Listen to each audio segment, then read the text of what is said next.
LTS 도란노 성경교실 가족 여러분, 안녕하세요. 안녕하세요. 예, 만나서 반갑습니다. 오늘은 디모데전서 3장 8절 13절 말씀 가지고 생각보다 까다로운 집사의 자격 요건, 이런 주제로 함께 말씀을 생각해 보겠습니다. 제가 목회를 하면서 교회를 이제 건축하기 시작을 했었어요.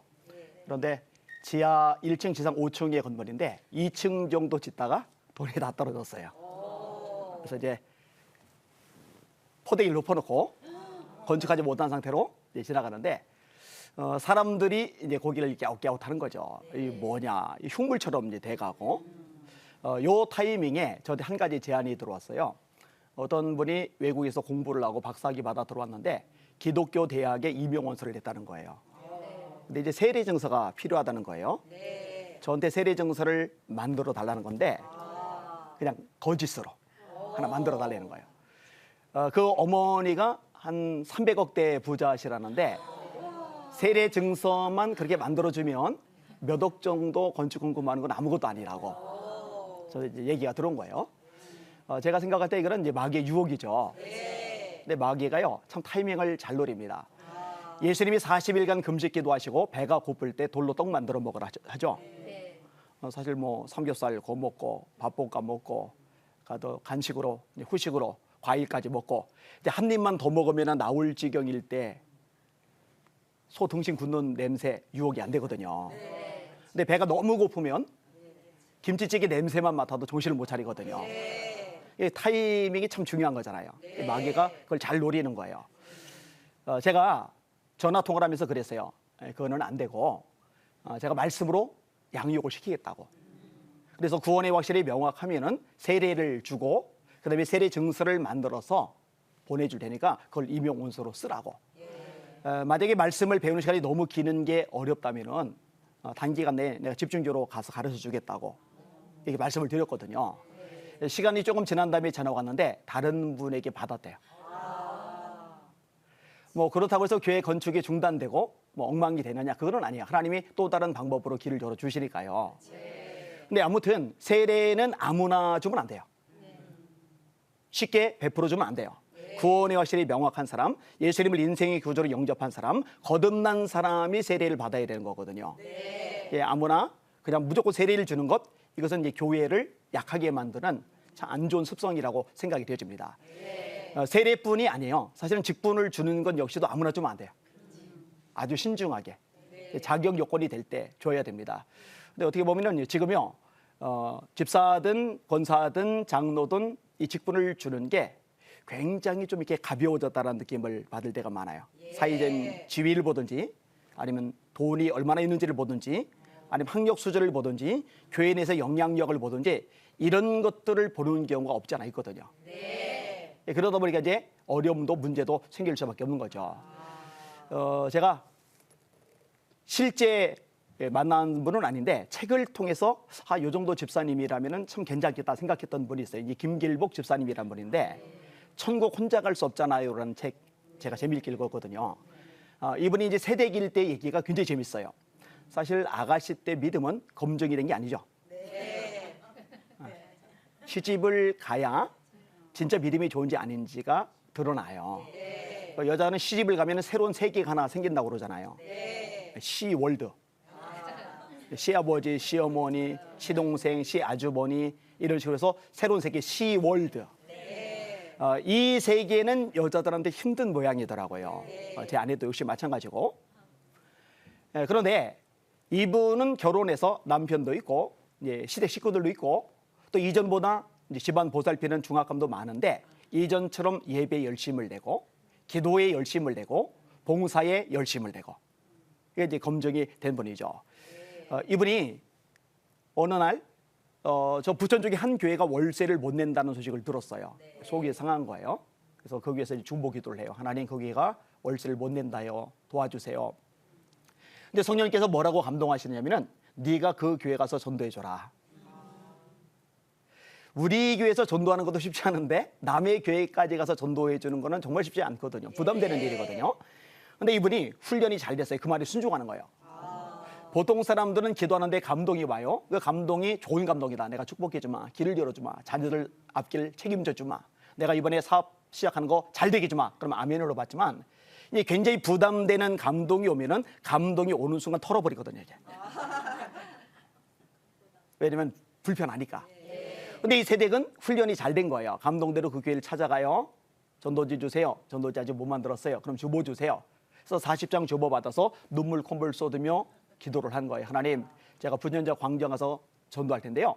하나님이 예비하신 영혼을 만나면은 그 사람과 제 눈이 마주칠 때 스파크가 일어나게 하여 주시옵소서. 근데 나갔는데 스파크가 일어난 사람이 한 명도 없어요. 예수 믿으세요 했는데 말이 안 나가요. 전도지라도 나눠주면 되는데, 주보라도 나눠주면 되는데 손까지 굳어버린 거예요. 세대기라 부끄러워서. 그러면은 야, 내가 왜 여기까지 왔을까 포기하고 전철 타고 집으로 갈 만한데, 이분이 참 훈련이 잘 된 거예요. 하나님의 감동은 끝까지 순종해야 돼. 이게 명확하니까. 근데 안 되니까 속상해서 전봇대에다 머리를 대고 울기 시작을 해요. 한참을 울다가 정신을 차리고 보니까 웬 젊은 여자가 전봇대에 머리 대고 우니까 미친 여자인 줄 알고 사람들이 구경을 하고 있는 거예요. 뒤늦게 알고 나서 어떻게 이러다가 너무 상황이 궁금하니까 이렇게 보는데 그 타이밍에 웬 남자가 이 젊은 여자의 얼굴이 궁금해서 이렇게 들여다보는 거예요. 이렇게 보는데 왜 남자 얼굴이 보이니까 얼마나 놀랐는지 그제서야 예수 믿으라고 막 소리를 버럭 질렀는데 이 세댁보다 남자가 더 놀래버린 거예요. 주보 받고 막 도망을 가고 다른 사람들 같이 이제 도망을 가고 사실 전단지 40장 5분이면 다 돌리거든요. 근데 이런 식으로 울다 돌리다니까 3시간 반이 넘게 걸려요. 교회 노래가 또 울며 기도를 해요. 근데 하나님이 놀랍게 역사하시는데 한 사람이 들어오고 또 한 사람이 들어오고 또 한 사람이 들어오고 또 한 사람이 들어오고 온전히 순종을 하니까 하나님께서 그 마음을 여신 거예요. 성경에도 보니까 주의 손이 함께 하심에 허다한 무리가 믿고 주께 더하더라. 주께서 구원받는 사람을 날마다 더하게 하시니라. 고린도서 12장 3절에도 하나님의 영으로 말하는 자는 예수를 저주할 자라 하지 아니하고 성령으로 아니하고는 누구든지 예수를 주시라 할 수 없느니라. 하나님이 역사에 주신 거거든요. 자, 이런 식으로 교회가 조금씩 성장을 하기 시작하는데 한 아주머니가 또 다른 아줌마를 전도해 온 거예요. 세댁이 너무 놀래가지고 너무 기뻐서 아니 아줌마도 새신자인데 어떻게 그새 양을 데려왔냐고. 그때 아줌마 하는 말이 세댁 요즘은 제정신 돌아온 줄 알았더니 아직도 미쳐있나 봐. 내가 사람 데려왔지 양이 뭐야 양이. 성경은 한 영혼을 양이라고 그래요. 왜 어떻게 데려왔냐고 대답을 안 해요. 어떻게 되느냐고 대답을 안 해요. 어떻게 되느냐고. 그럼 세댁이 화 안 내면 내가 말해줄게. 화 안 낼게요. 실은 이 교회에 오면은 미친 여자 구경할 수 있다고 그래서 세대 구경하러 온 거라고. 여기 그 책에서 나오는 내용이거든요. 자, 같이 집을 갔는데 중압감이 있을 만도 한데 여전히 기도하는 일에, 여전히 예배하는 일에, 여전히 전도하는 일에, 여전히 하나님 말씀에 순종하는 일에 열심을 내는 집사님. 참 괜찮잖아요. 그죠? 모델이 될 만하잖아요. 성경에도 보면은 스테반이나 빌립 집사님 같은 분들 얼마나 좋은 모델이 되는지 몰라요. 빌립 집사님은 사마리아에 가서 말씀을 전하는데 수많은 사람들이 예수 믿고 구원을 받아요. 스테반을 복음을 전하다가 돌에 맞아 죽는데 얼마나 아프겠어요. 얼마나 억울하겠어요. 근데 이를 갈지를 않아요. 분노하질 않아요. 억울해하질 않아요. 주여 이 죄를 저들에게 돌리지 마옵소서 이 말을 하고 자니라. 자, 복음을 전하는데 목숨을 건 빌립 집사님이나 복음을 전하다가 순교당하면서도 원수를 품는 이스테반 집사님이나 참 좋은 집사님의 롤 모델이 된다고 생각이 되어지거든요. 이런 집사님들이 한국교회에 많아진다면은, 그리고 이런 분들이 세워진다면은 얼마나 한국교회에 유익이 될까 이런 생각이 들거든요. 사실 오늘 읽은 본문에서도 보면요, 이 집사의 자격 요건이 굉장히 까다롭습니다. 우리 그것을 남자 여자 구분하지 않고 그냥 통칭해서 한번 좀 생각을 해보려고 합니다. 자, 성경을 한번 같이 볼게요. 자, 쭉 한번 같이 읽어보겠습니다. 8절부터 13절까지 한 목소리로 같이 읽어볼게요. 시작. 이와 같이 집사들도 정중하고 일구이언을 하지 아니하고 술에 인배기지 아니하고 더러운 일을 탐하지 아니하고 깨끗한 양심의 믿음의 비밀을 가진 자라야 할지니 이에 이 사람들을 먼저 시험하여 보고 그 후에 책망할 것이 없으면 집사의 직분을 맡게 할 것이요 여자들도 이와 같이 정숙하고 모함하지 아니하며 절제하며 모든 일에 충성된 자라야 할지니라. 집사들은 한 아내의 남편이 되어 자녀와 자기 집을 잘 다스리는 자일지니 집사의 직분을 잘한 자들은 아름다운 지위와 그리스도 예수 안에는 믿음의 큰 담력을 얻느니라. 아멘. 자, 여러 가지 요건이 나오는데 첫 번째 나오는 게 정중하고라는 단어예요. 뒤에 여자들 쪽에 정숙하고라는 표현이 나오는데 이 두 가지 사실 같은 개념입니다. 예의 바른 모습, 매너를 지키는 모습이죠. 성경에 보면 이런 말씀이 있어요. 믿음의 덕을, 덕의 지식을, 지식의 경건을, 경건의 형제 우애를, 형제 우애의 사랑을 공급하라. 믿음이 너무 중요하잖아요. 믿음은 신앙의 기초잖아요. 히브리서 11장 6절에 믿음이 없이는 기쁘시게 못하나니 하나님께 나아가는 자는 반드시 그가 계신 것과 또한 그가 자기를 찾는 자들에게 상 주시는 이심을 믿어야 할지니라. 믿음이 있어야 하나님을 기쁘시게 해요. 믿음이 있어야 예수님의 능력을 나타내시잖아요. 네 믿음대로 될지어다. 네 믿음이 너를 구원하이느니라. 네 믿음이 너를 구원하였으니 평안히 가라. 네 믿음이 크도다. 저의 믿지 않음을 인하여 능력을 나타내지 않으셨다. 이만큼 중요한 믿음인데 이 믿음 위에 더해질 게 있어요. 그게 믿음의 덕을이란 측면이죠. 이게 교회 전체의 유익, 공동체 전체의 질서를 생각해주는 넓은 마음. 이게 이제 소위 덕이라는 거거든요. 근데 이 정중하고 또 정숙하고 이 부분이 이 덕과 연결이 되는 거죠. 특별히 말을 할 때 내가 하는 말이 누군가에게 아픔이 된다면은, 상처가 된다면은, 눈물이 된다면은, 힘겨움이 된다면은 그 사람을 위해서 할 수 있는 말도 줄인다면은 이거는 이제 매너가 있는 거죠. 예의가 있는 거죠. 고린도서 13장에 보니까 사랑에 대한 묘사가 굉장히 많이 나오는데 그중에 사랑은 무례히 행하지 아니하며. 사람들이요 친해지면 자꾸 무례해져요. 그리고 친해져서 무례해지다 보면은요 감정이 상하고 이 감정 상한 일이 반복되면은 골이 생겨요. 그래서 둘 사이 자꾸만 건너지 못할 강이 형성되고 나중에 바다까지 만들어지거든요. 이런 것들이 생기기 전에 미리 조심할 부분이 있는데 그게 정중이라는 거죠. 친해졌는데 그럼에도 불구하고 상대방을 배려하는 가운데 예의를 갖추는 모습, 무례하지 않은 모습, 이런 것들이 집사의 모습이다라고 성경이 말씀해주고 있는 거거든요. 그러면서 인격적인 결함이 있는 사람, 이 말이 칼날처럼 상대방의 가슴을 후벼 파는 사람은 집사로서 자격 없는 거죠.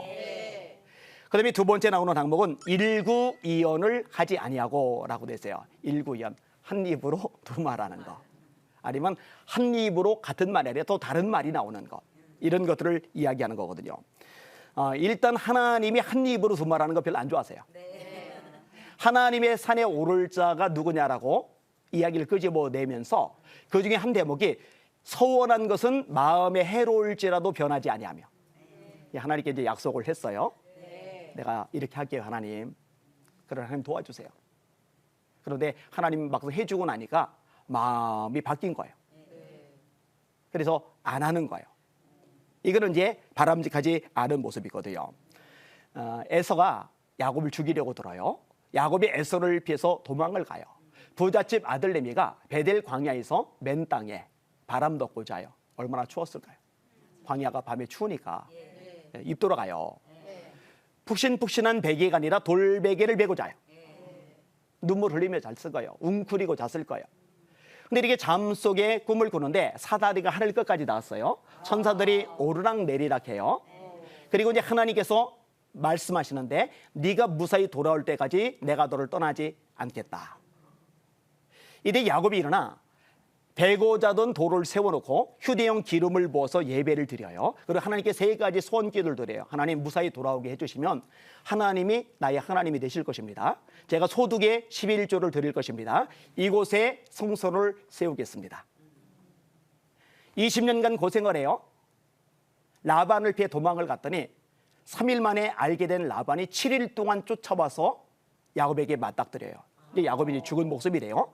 근데 바로 직전에 하나님이 꿈에 나타나셔서 너 야곱에게 선악까지 말하지 마. 입 다물어 그러니까 겁먹고 못 건드려요. 하나님이 무사히 돌아올 때까지 내가 함께 있겠다 이 말씀을 지켜주신 거잖아요.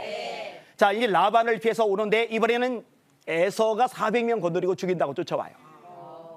아내 보내고 자녀 보내고 종들 보내고 재산 보내고 혼자 남아서 천사와 씨름을 해 기도를 하는 거죠. 밤새도록 기도하고 나서 나 가야 된다고 놔달라고 그러니까 안 놔줘요. 천사가 야곱의 엉덩이 뼈를 치니까 허벅지 관절이 어긋나요. 그러면 아파서 놓을 만한데 그래도 안 놓고 당신이 나를 축복하지 아니하면 가게 하지 아니하겠나이다. 근데 천사가 하는 말이 네가 하나님과 겨루어 이겼다. 이름이 이제 야곱 아니고 이스라엘이다. 그리고 에서가 돌아왔는데 에서가 맞닥뜨렸는데 야곱을 죽이는 게 아니라 둘이 껴안고 울면서 화해를 해요.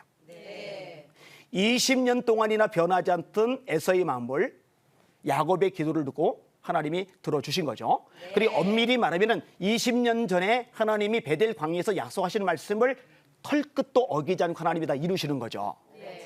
하나님 신실하시니까.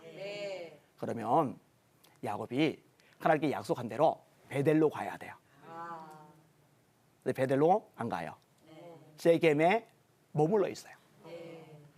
거기서 딸 디나가 세겜 추장 아들에게 봉변을 당하게 되고 여기에 양심을 품은 시몬과 레위가 흉계를 써서 세겜 사람들을 죽이게 되고 그리고 야곱의 나머지 아들들이 세겜 지역을 약탈하고 야곱이 이제 겁에 질려요. 그 세겜과 관련된 부족들이 이제 우리를 다 죽일 것 아니냐고. 큰일 난 거예요.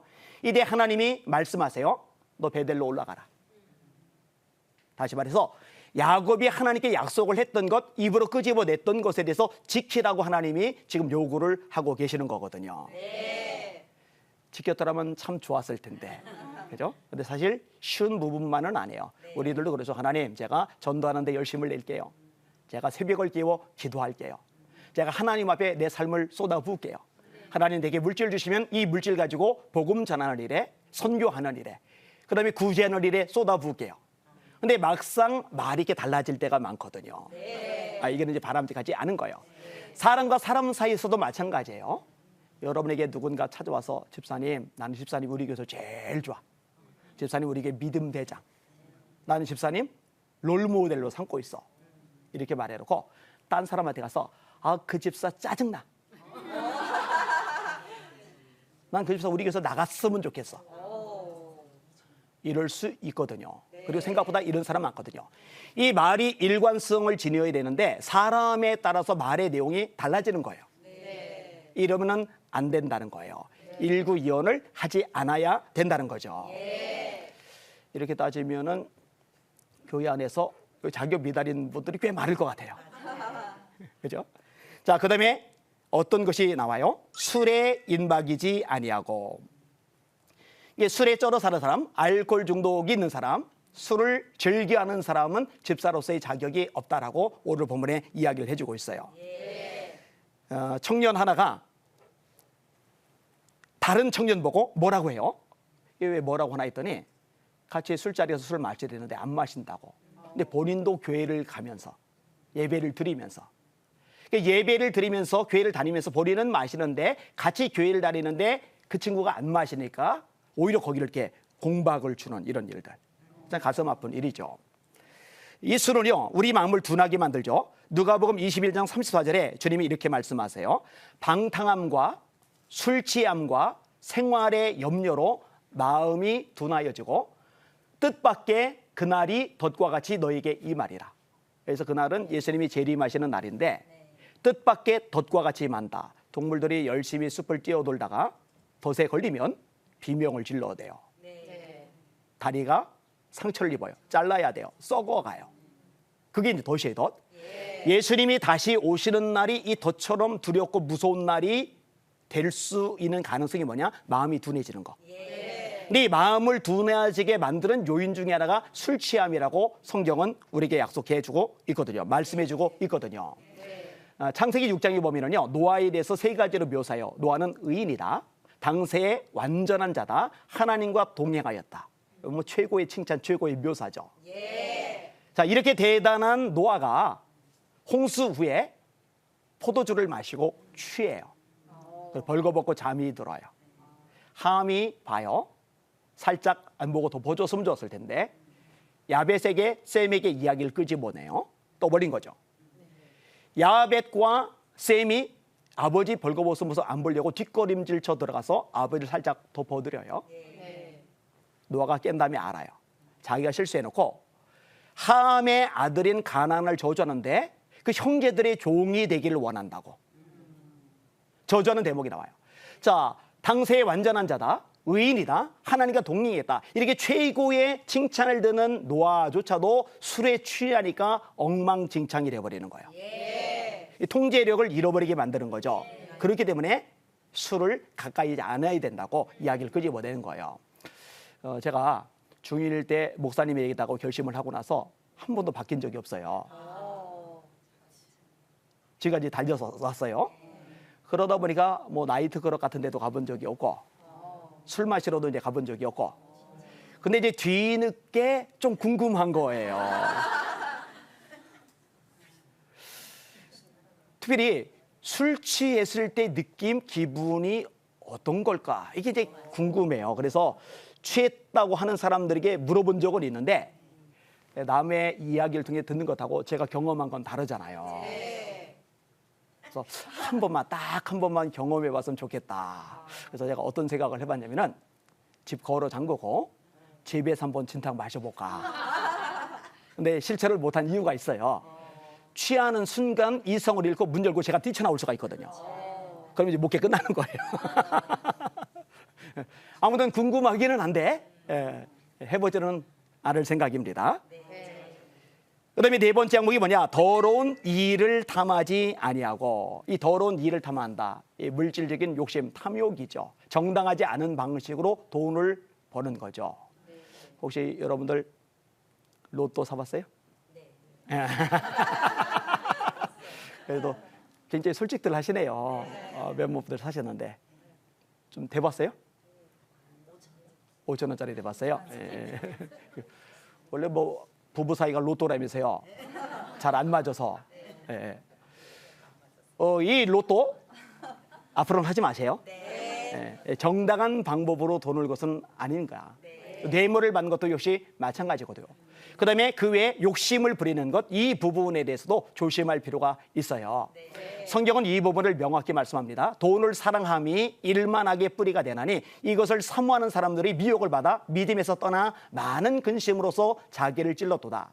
이 말씀이 이제 디모데서 공부하다 보면 뒤에서 나오는 구절인데, 실제로 사람들이 날마다 근심하는 게 내가 하나님의 말씀대로 순종해야 되는데 순종 못하네, 이거 근심 안 해요.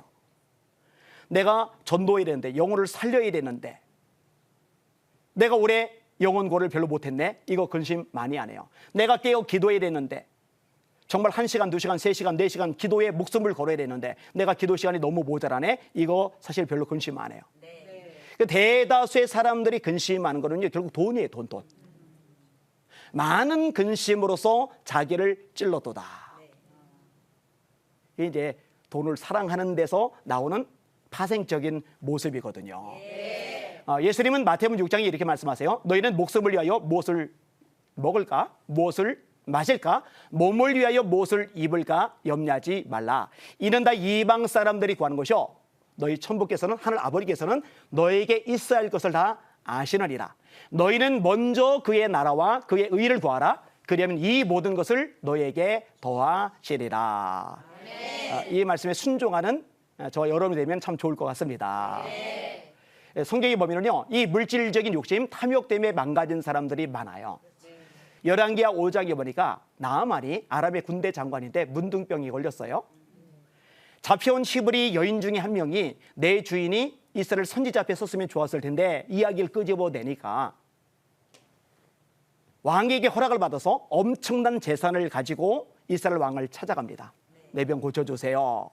이스라엘 왕이 겁을 먹어요. 아람 왕이 이 일로 시비 걸어서 쳐들어오려고 지금 이런 짓을 하는 거다. 내가 무슨 수로 이 나병을, 문둥병을 고치겠느냐. 엘리사가 이스라엘 왕이 자기 옷을 찢었다는 소식을 듣더니 나한테 보내라고 그래요. 그래서 보냈더니 찾아와요. 근데 엘리사가 나가보지도 않고 사활을 보내서 요단강에 7번 목욕하라고 그러니까 열이 받은 거예요. 강대국의 군대 장관이 찾아왔는데 일개 백성이 코빼기도 안 비치고 나와서 손을 대고 치료해 주는 게 아니라 요단강에서 목욕을 하라고. 우리 아람의 요단강보다 더 좋은 강물 많은데 차라리 거기서 목욕하고 말지. 씩씩거리고 하는데 종들이 충고를 하는 거예요. 이보다 더한 일 시키면 못하겠냐고. 하물며 씻어 깨끗하라는 거 이거 못하겠냐고. 듣고 보니까 오라요. 그래서 그대로 요단강에 7번 목욕을 하고 나왔더니 어린아이 살처럼 깨끗해져요. 얼마나 기쁜지 제사를 몽땅 주는데 눈 감고 딱 받으면은 정말 자손 대대로 먹고 살 만큼 어마어마한 재물인데 엘리사 선지자가 하나도 안 받아요. 이거 안 쉬워요. 절대로 안 쉬워요. 네. 자, 그냥 돌아가는 나아만을 보면서 속이 타들어가는 사람이 게하신 거예요. 쫓아가요. 나아만이 내려요. 생도가 왔는데 내 주인 엘리사 선생님께서 생도가 입을 옷 좀 달라고, 은 좀 달라고 그런다고. 그래서 은 1달란트와 옷 2벌을 구하는데 이 나아만이 너무너무 고마운 상황이니까 은 2달란트 받아라고 억지로 줘요. 이 달란트가 크거든요. 종들이 메고서 와요. 장막 밑에 숨겨둬요. 아무도 모르는 거예요. 엘리사가 물어요. 너 어디 갔다 왔냐? 아무 데도 안 갔는데요. 나만이 내려서 너를 맞을 때 내가 너 봤다. 나만에게 있던 문둥병이 너에게 임할 거다. 결국 이 게하시는 나병에 걸리게 돼요. 욕심을 내지 않았으면 좋았을 텐데. 근데 우리가 성경을 통해서 읽으니까 그냥 쑥 하고 지나가지 내가 당하는 유혹이라고 생각하면은 사실 많은 부분이 달라져요. 내가 눈만 싹 감으면은 한 10년, 한 20년 아니면 평생 먹고 살 문제가 보장이 된다면은 누구라도 넘어갈 가능성이 있는 거죠.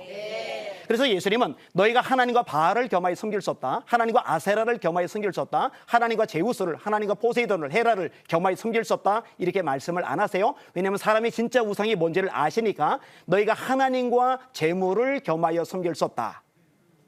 이렇게 말씀하시거든요. 삼가 모든 탐심을 물리쳐라. 사람의 생명이 그 소유에 넉넉한 데 있지 아니하니라. 예수님이 하시는 말씀이거든요. 몇 탐심이 아니라 모든 탐심을 물리쳐라. 이 부분이 신앙이 성장하는 데 있어서 굉장히 중요한 요소가 될 겁니다. 자, 그 다음에 5번째 항목이 뭐냐? 깨끗한 양심이라는 부분이 나와요. 여러분, 예수 믿는 사람은 양심이 마비될 수가 없죠. 양심이 화인 맞아서는 안 되죠. 이 화인이라는 거는 예전에 노예들에게 불도장으로 찍는 거예요. 그게 낙인이에요, 낙인. 이 불에 지진 걸로 이마를 찍어버리면은 이 자리는 딱딱해지고 단단해져서 감각을 잃어버려요. 그러니까 양심이 살아서 괴로워하고 힘들어하고 슬퍼하고 가슴앓이를 해야 되는데 딱딱해져서 굳어져서 그 감각을 느끼지 못한 상태, 가책을 느끼지 못한 상태, 그게 이제 양심의 가책을 느끼지 못한다는 얘기고 양심이 화인 맞았다는 얘기거든요. 근데 집사는 깨끗한 양심을 가져야 된다는 거죠. 이 깨끗한 양심이 있기 때문에 죄에 대해서 민감한 거죠. 여러분, 사람이 건강한 특징 중에 하나가 뭐냐면요, 통점, 압점, 냉점, 온점 이걸 느끼는 거예요. 이게 누르면 압점, 꼬집으면 통점, 얼음을 갖다 대면 냉점, 뜨거운 거 닿으면 온점. 애들이 놀다가 난로 근처에서 뜨거워 하고 손을 떼니까 다행인 거지, 손을 댔는데 뜨거운 거, 이 통증을 느끼지 못한다면은 그는 병이 든 거고 더 큰 문제와 위험을 발생시킬 수밖에 없거든요. 이게 통증을 느끼는 게 어떤 면에서는 감사한 거고 건강한 거예요. 자, 우리 몸에 가시가 파고들면은 이 가시 이물질을 빼내기 전까지 불편해서 다른 일을 잘 못해요. 신경이 살아있는 거거든요. 통증이 살아있는 거거든요. 그런데 양심도 마찬가지예요. 양심이 건강하면 하나님이 원하지 않은 불순물이 죄 같은 것들이 우리 삶에 파고 들어설 때 가슴 아파하는 거예요. 불편한 거예요. 답답한 거예요. 근데 가시가 박혀도 불편한 줄 모르고 생활하는 문제 있는 사람처럼 양심의 가책을 느끼지 못한 채 그냥 반복적으로 죄를 짓고 있다면 그 사람은 집사로서의 자격이 없는 거죠. 사실요, 세상 사람들에게 문제가 되지 않는 것들이 예수님을 믿기 때문에 문제가 되는 것들이 많아요. 제가 예전에 타이타닉이라는 영화를 비디오 테이프로 봤어요. 거기 레오나르도 디카프리오가 젊을 때의 모습이 나오잖아요. 잘생겼어요. 여자 주인공도 예뻐요. 마지막에 이 두 사람의 사랑이 끝까지 가지 못한 채 남자가 물속에서 저체온 쪽으로 얼어 죽어요. 제가 그걸 보면서 야, 이 사랑이 왜 못 이루어졌을까 막 가슴 아파서 울었어요. 막. 영화 끝난 다음에 제 머리를 주워박았어요. 네가 목사냐? 정신 차려라, 목사냐? 그 여성은 약혼자가 있는 여자예요. 불륜이에요. 죄요, 죄. 그런데 영화로 아주 멋있게, 영화로 잘생긴 남자 배우와 예쁜 여자 배우 동원해서 아주 근사하게 엮어나가다 보니까 목사도 혹해가지고, 야, 저 사랑 이루어져야 되는데. 신분을 넘어선 사랑, 금기를 넘어선 사랑. 야, 저거 이렇게 혼돈을 겪게 만들어요.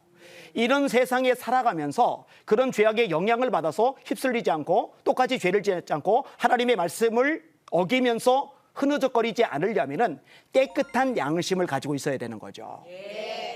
이거는 굉장히 중요한 신앙의 요소가 되는 거예요. 회사에서도, 이웃에서도, 학교에서도, 내가 만나는 삶의 현장의 모든 사람들과의 관계성 속에서도 내가 하나님의 아들, 하나님의 딸, 하나님의 사람임을 인식하면서 깨끗한 양심으로 생각하고 말하고 행동하는 것. 이게 이제 집사의 자격 요건이라는 거죠. 어때요? 계속 해 나가면서 참 집사 되는 게 쉬운 게 아니구나 생각이 되잖아요. 만만치가 않아요. 그 다음에 믿음의 비밀을 가진 자라야 할지니 라고 얘기를 해요. 하나님을 만난 경험이 분명해야 된다는 거죠. 예수님에 대한 분명한 이해와 명확한 신앙 고백이 있어야 된다는 거죠. 성경은 이 부분을 아주 명확하게 말씀합니다. 요한복음 3장 3절에 사람이 거듭나지 아니하면 하나님 나라를 볼 수 없다고 하셨어요. 3장 5절, 요한복음 3장 5절에 사람이 물과 성령으로 거듭나지 않으면 하나님 나라에 들어갈 수 없다고 말씀하셨어요.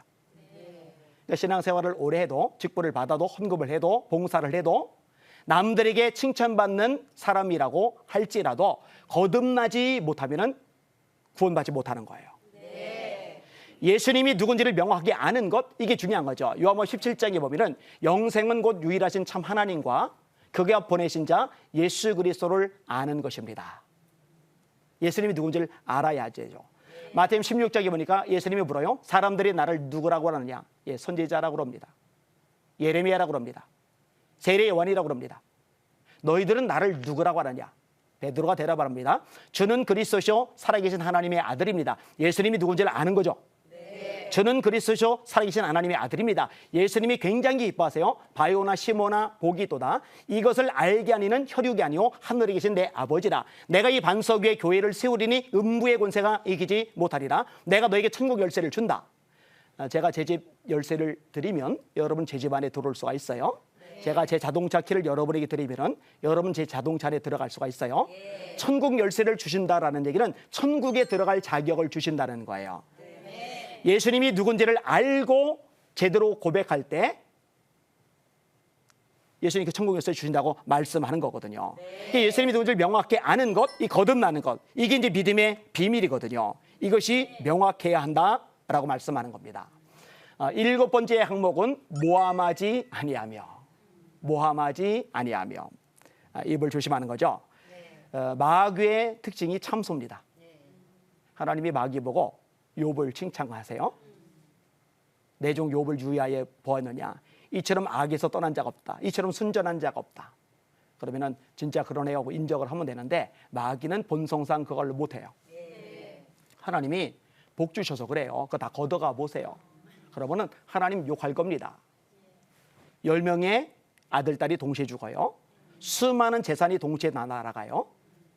여러분, 1,000만 원 가졌던 사람이 1,000만 원 날리는 것하고 한 100억 가졌던 사람이 100억을 날리는 것하고 100억을 가졌다가 날린 사람이 타격을 더 많이 받아요. 욥은 어마어마한 부자거든요. 엄청난 것이 동시에 다 날아가 버린 거예요. 근데 욥이 뭐라고 고백을 하느냐? 주신 자도 여호와시요 취하신 자도 여호와시니 여호와의 이름이 찬양을 받을지리다. 욥이 하나님을 원망하지 않았다.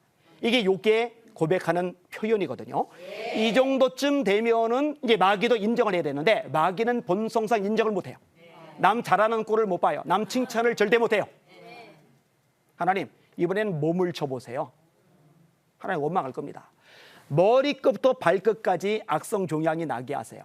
얼마나 이 몸 상태가 안 좋은지 손으로 긁어서는 가려움증이 해결이 안 되니까 기왓장으로 몸을 긁어요. 그러면은 가뜩이나 문드러진 살이 기와장 긁을 때마다 쌀이 같이 밀려서 나올 거예요. 그러니 엘리바스, 빌다, 소발 세 명의 친구들이 왔을 때 그 끔찍한 장면을 보고 일주일 동안 말도 못하고 있는 거잖아요. 게다가 아내까지 언제까지 당신의 순전함을 지키겠냐고 하나님을 저주하고 죽어버리라고. 그리고 이제 가버리잖아요.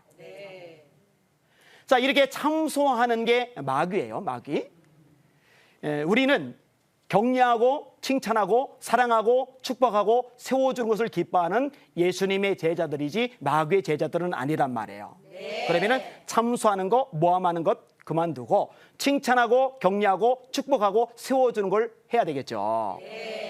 그 부분을 이야기하고 있는 겁니다.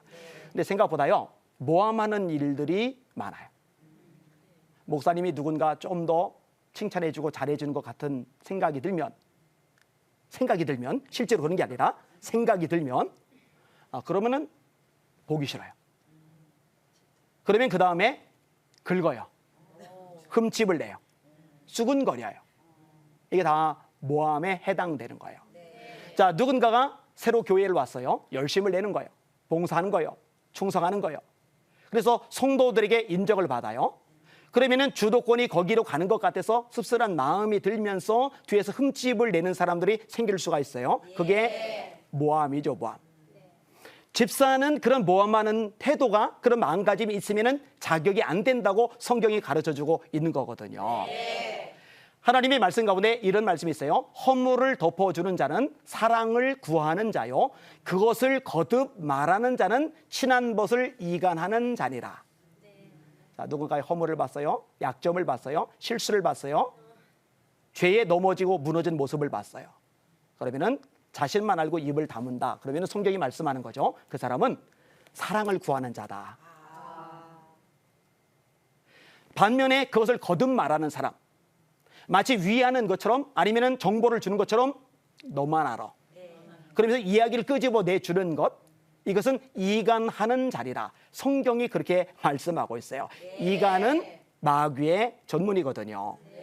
결국은 믿음 생활 잘하는 것 같은데 남들이 볼 때 믿음이 좋은 것 같고 스스로도 나는 믿음의 사람이라고 확신하고 있을지 모르는데 알고 보니 성경적으로 보니 마귀의 하수인 노릇을 하고 있는 경우가 없지 않아 많이 있는 거죠.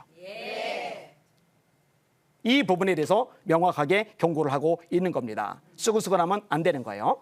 8번째 항목이 절제하며입니다. 이건 지난번에 감독의 자격 요건, 목회자의 자격 요건을 공부할 때도 나왔던 부분이에요. 근데 이 절제는요, 사실 신앙인들 모두에게 필요한 부분입니다. 바울 사도가 고린도서 9장에 이렇게 표현을 합니다. 이기기를 다투는 자마다 모든 일에 절제하나니, 이기기를 다투는 자마다, 신앙 경주죠. 이기기를 다투는 자마다 모든 일에 절제하나니 그들은 썩을 승리 좌의 관을 얻고자 하되 우리는 썩지 아니할 것을 얻고자 하노라. 그러므로 나는 다름질하기를 향방 없는 것 같이 하지 아니하고 싸우기를 허공을 치는 것 같이 하지 아니하여 내가 내 몸을 쳐서 복종하게 하면 내가 남에게 전판 후에 도리어 자신이 버림을 당할까 두려워하기 때문이라. 겨울철에 달리기 경주가 열렸는데 오늘은 날이 쌀쌀하니까 잠바 입고 뛸 때였다. 그러면 안 돼요. 따뜻한 옷 입고 싶은 마음 절제를 해야 돼요. 내가 오늘 너무 밤에 마시는 게 땡기니까 시컷 먹어야지. 그러면은 체중 조절에서 실패해서 좋은 경기를 낼 수가 없어요. 절제를 해야만 해요. 여러분, 이게요, 운동 경기에서만이 아니라 우리 신앙의 모든 영역에서 해당이 돼요. 자, 새벽기도 하려고 마음을 먹었어요. 그런데 텔레비전이 자정 넘어서 왜 이렇게 재미있는 게 많은 거예요? 스마트폰 들여다보면은 왜 이렇게 웹서핑 재미있는 게 많은 거예요? 그거 절제를 못하면 새벽기도 못 갑니다. 성경을 읽는 것도, 기도 생활을 늘려가는 것도 마찬가지예요. 동네 아줌마들 모여서 수다 떠는 것도 절제가 필요하고 쇼핑 가서 세워라 내워라 시간 보내는 것도 절제가 필요하고 텔레비전 화면에 넋을 빼앗기는 것도 절제가 필요한 거죠. 자기 성향을 좀 파악할 필요가 있는데요. 저는 약간 중독성이 있는 성향이에요. 그래서 제가 조심을 많이 해요. 대학 다닐 때 신학대학교죠. 밤에 바둑을 두는데 한 3판 4판 두면 밤을 꼬박 세워요. 그러면은 아침에 못 일어나서 수업 펑크내요. 레포트 펑크내요. 근데 바둑이 너무 재밌어요. 이 바둑에 넋을 빼앗겨서 가정불화 일으킨 남자들 생각보다 많거든요. 그래서 제가 어떻게 하느냐, 아예 바둑을 안 해요. 왜냐, 제 성향을 알아요. 손 대면 통제가 안 돼요. 그럴 바에는 아예 절제를 해버리는 거예요. 아예 손을 대지 않는 거예요. 근데 저는 이런 연약함을 가지고 있지만 여기는 여러분들은 저와 다른 측면에서 어떤 연약함을 가진 분야가 있을 거예요. 아까 말했듯이 수다에 유독 약한 분들. 3시간, 4시간, 5시간, 6시간도 그냥 지나가는 것들. 절제가 필요한 거죠. 우리 물질을 쓰는데도 역시 마찬가지예요. 절제가 필요하죠. 그 다음에 모든 일에 충성된 자라야 할지니라 라고 얘기하고 있어요. 절제와 더불어 이 충성 역시 성령의 9가지 열매 중에 하나죠. 이 충성의 의미 중에 하나가 자기 자리를 지키는 거예요. 사명의 자리, 기도의 자리, 말씀의 자리, 예배의 자리, 전도의 자리, 충성의 자리. 저는 알고가 쭉정이를 언제 구분한다고 생각하느냐? 바람이 불 때라고 생각을 해요. 예수님 말씀에 키로 까부른다는 말씀이죠. 눈으로 구분이 안 가요. 근데 바람이 불면 알곡은 알이 차 있기 때문에 제자리를 지키는데 쭉정이는 알이 비어서 가벼웠기 때문에 날아가 버려요. 교회도 똑같아요. 경제적인 어려움, 바람이에요. 육신의 질병, 바람이에요. 누군가 속을 확 뒤집어 놨어요. 인간관계가 얽히는 거예요. 이거 바람이에요. 사업이 어려워져요. 이거 바람이에요. 자녀들이 속을 세게 해요. 바람이에요. 근데 이런 바람이 한번 싹 불면은요, 예배의 자리 안 나타나요. 기도의 자리 안 나타나요. 충성의 자리 안 나타나요. 내가 힘든데, 내가 속상한데, 내가 지치는데 어디 거기다가 신경을 쓰냐고 이런 생각을 해요. 근데 충성은 뭐냐? 그러든 말든 상황과 처지와 여건과 상관없이 자기가 있어야 할 자리를 끝까지 지키는 것, 그게 충성이거든요. 집사의 자격 요건 중에 하나가 이 충성인 거죠. 그런데 모든 일에 충성된 자라야 할지니라 이렇게 말씀을 하고 있어요. 골로새 3장에 보니까 종들에게 바울 사도가 이런 가르침을 줘요. 너는 무슨 일을 하든지 마음을 다하여 주께 하듯 하고 사람에게 하듯 하지 말라. 이는 유업의 상을 주께 받을 줄 알미니 너희는 주 그리스도를 섬기느니라. 종이 하는 일은 허드렛 일이에요. 심부름하는 일, 청소하는 일, 음식 만드는 일, 불 떼는 일, 뭐 별 가치 없는 일, 대단해 보이지 않는 일, 하찮은 일. 근데 그런 종들이 하는 일 스스로도 우습게 생각할 수 있는데 바울 사도는 뭐라 가르치느냐? 그것조차도 주님께 하듯이 하면은 주님이 상 주신다고 가르쳐주고 있는 거죠. 사실 교회 내에서 일과 가정의 일, 직장의 일을 구분하는 것은 이원론적인 사고방식이고 하나님은 내가 교회에서 충성되고 가정에서 충성되고 또 직장 다니기 때문에 직장에서도 내게 주어진 일에 충성하기를 원하는 거죠. 모든 일에 충성된 자라야 한다라고 성경이 말씀해주고 있는 겁니다. 자, 그 다음에 11번째로 가족을 잘 다스리는 자, 자녀와 자기 집을 잘 다스리는 자. 집사는 교회를 돌보는 역할을 해야 되는데 교회라는 커다란 공동체를 돌보기 전에 먼저 가정이라는 작은 공동체를 더 잘 돌봐야 된다. 이런 얘기를 하는 거예요. 이 부분은 목회자에게도 동일하게 적용을 해주고 있죠. 그러니까 집안일도 신경 쓰고 관심 갖고 하나님께서 기뻐하시는 가정을 만들어가라. 이게 집사의 자격 요건이다. 성경은 말씀하고 있는 겁니다. 이렇게 잘한 사람은 13절에 집사의 직분을 잘하는 자들은 아름다운 지혜와 그리스도 예수 안에 있는 믿음의 큰 담력을 얻느리라. 아름다운 지혜 하나님이 높여주시는 것이고 믿음의 담력, 복음 증감의 담대함을 가지는 거죠. 왜냐? 삶이 엉망이면은 사실 자기도 웅크러들거든요. 근데 말씀대로 순종하는 삶의 흔적들이 있으면 담대함으로 복음을 전할 수가 있거든요. 이런 집사가 되라 이야기를 해주고 있는 겁니다. 한국교회에 이런 집사님들이 많이 세워졌으면 참 좋겠다 생각을 합니다. 기도 많이 해주시길 바랍니다. 네, 오늘은 여기까지 하겠습니다. 감사합니다.